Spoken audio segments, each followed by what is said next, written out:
Yo, this is the Scarcity Studios YouTube channel. Please don't forget to like, comment, share and subscribe. And our sponsors at Alpha Claims and Hire Birmingham, the leading and best accident management company. Get a replacement car anywhere in 1 hour. I really appreciate you joining me today, and happy St. Patrick's Day to all our Irish subscribers. And we do have some Irish news to get through and some London news later on today. The footage at the start of the video shows Gemma Greene in a police chase with 20 officers that she streamed live from her Instagram. She went across 2 counties and it started in North Dublin on the 1st of March. Then she went down the M50 towards Wicklow. And the Garda said they attempted to stop the Mercedes before it took off at speed. During the pursuit that lasted an hour, the woman live streamed videos of her being chased while she was driving the vehicle. In different clips posted on social media, she is singing along to songs on the radio, while in others, she's shouting swear words at the pursuing police.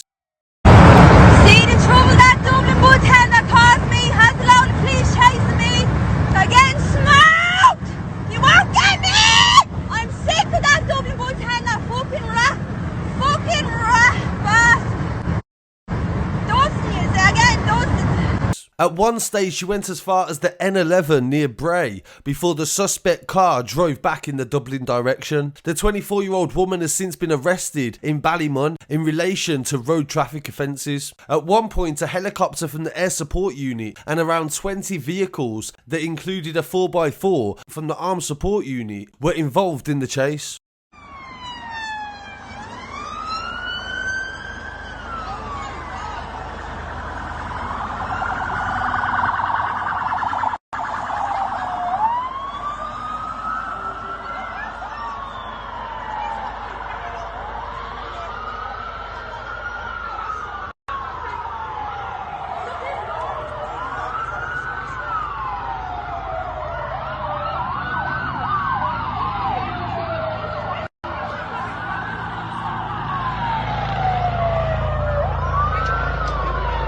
This was an extremely reckless incident that put every road user at risk, not to mention the police that was involved. The Garda said they was investigating the incident of dangerous driving that took place in the Ballymun area, and a spokesman said the incident happened at 5 to 6 when the car failed to stop for the police. The driver was a woman aged in her 20s and has since been identified as Gemma Greene. Which definitely reminded me of the interview that Miss did with DJ Vlad before, where he spoke about a police chase and helicopters. And in a bizarre twist to this story, she has also gone on to do interviews. The Sunday World did an article in Ireland about her. And then she said after her arrest, she had boasted online about how many millions of people had watched her social media. She changed her Instagram bio to show a series of emojis and a small car being chased by a number of police cars. She also showed a screen grab that showed her Instagram account had 6.3 million impressions in the last month. The 24-year-old, who faces a court date later this month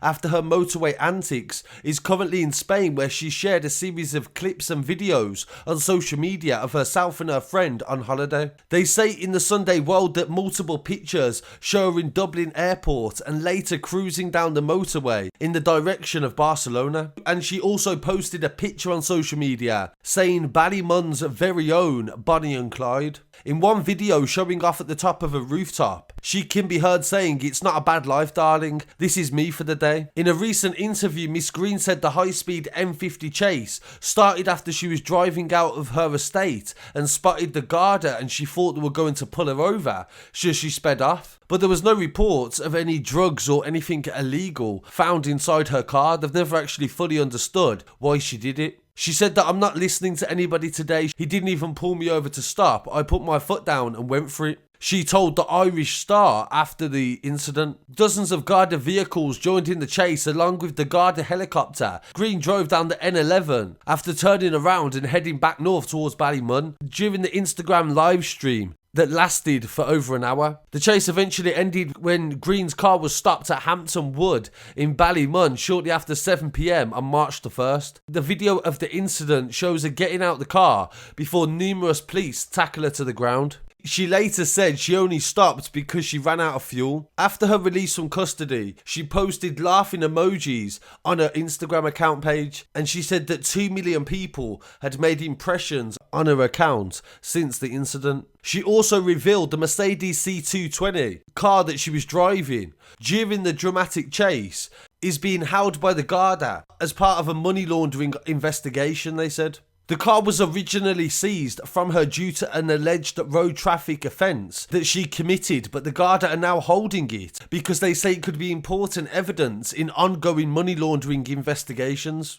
A spokesman also said that Miss Greene is close friends with people heavily involved in criminality in Ballymun. The young woman has been officially warned by the police of an active threat against her life. Because of this, they're not sure if she would be breaching coronavirus regulations by going on holiday to Spain. You see from some of these tabloids in Ireland interviewing her and letting her boast about it in these sorts of ways. It definitely doesn't do anything to find the constructive nature from the story. At the end of the day, what she did was dangerous and it could have put a lot of people at risk. And from the sounds of it, she didn't do it for any specific reason. She wasn't drunk, she wasn't on drugs, she wasn't charged with any of them offences. So she may have literally just done it for a buzz. Before we talk about the next story in relation to boxer James McGovern, I wanted to mention this clip that we posted on our social media on Instagram about Cole Frampton. Cole Frampton is a Northern Irish boxer and he's been a great supporter of Noah Donohue's mother, Fiona, online as well in support of trying to get an investigation into his case. But a video emerged online of a fight that had happened in where I believe is Castle Street, and Cole Frampton gives his own narration and commentary.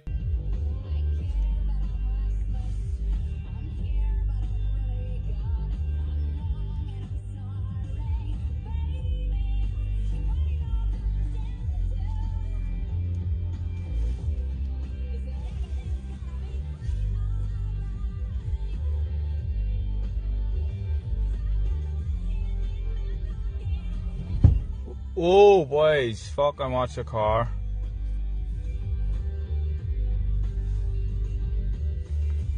Nice job.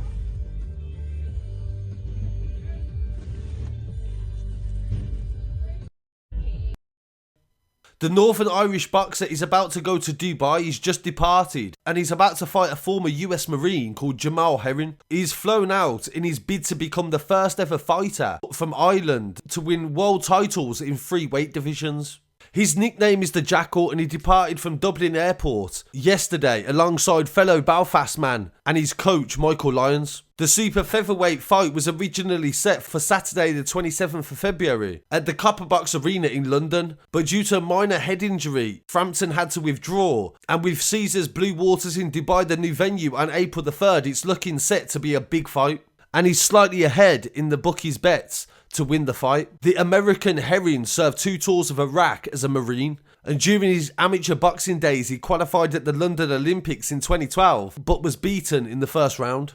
So we're wishing Cole Frampton all the best in his fight in Dubai, and hopefully he can come back with some more gold.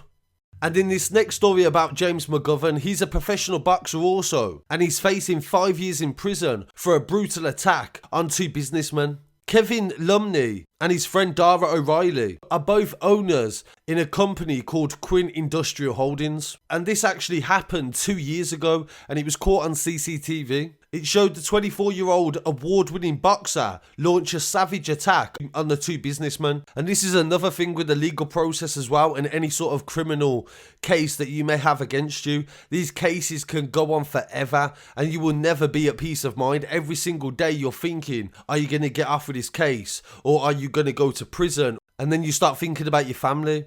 McGovern pleaded guilty to assaulting the men and appeared at Cavan Circuit Criminal Court earlier today. He faces up to 5 years in prison for the attack and will learn of his fate when he's sentenced on March the 19th. Mr. Lumley is a chief operating officer at Manock that was formerly known as Quinn Industrial Holdings. And Mr. O'Reilly is the financial officer.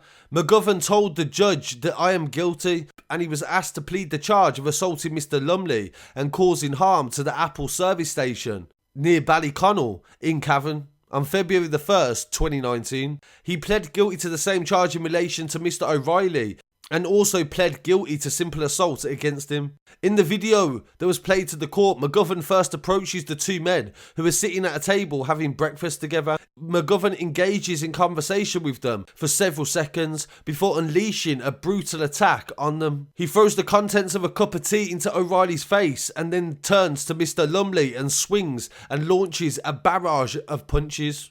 The boxer continues his onslaught, delivers more haymakers on Mr. Lumley's head and face, and the businessman falls to the floor, and McGovern continues with the barrage of punches and kicks even when he's on the floor defenceless. The 8-second attack come to an end when people from the cafe stepped in to stop him. McGovern continued to struggle and two men bundled him away from the scene and out of camera shot. Mr. O'Reilly then helps his friend off the floor and blood can be seen coming from his nose and hitting the floor. People came to his aid and gave him tissue, and they made a frantic phone call for assistance. Neither Mr. Lumley or Mr. Riley was in court on the day of the hearing, but Mr. Lumley wrote a statement saying he suffered a broken nose, and the aftermath left his family and wife very upset. He also said that he'd moved on and bore no ill will to Mr. McGovern, and the court was told the attack took place days after Mr. O'Reilly gave Mr. McGovern's father, Sean, a letter of termination from his job as a truck driver at their business. McGovern's barrister, Carl Monaghan, told the court that his client was remorseful and was suffering from depression at the time of the attack. So it's sad to see that he's actually in this situation, and he was very upset due to his father losing a job that he probably had for a very long time. So I do hope that he can sort his life out, and whatever he gets sent to prison, or if he gets a suspended sentence. But I do hope he can sort his life out and he's not too old to start again and try to get back into the boxing circuit and do something more productive. So I really appreciate you joining me for this episode, and happy St. Patrick's Day to our Irish viewers. Please don't forget to like, comment,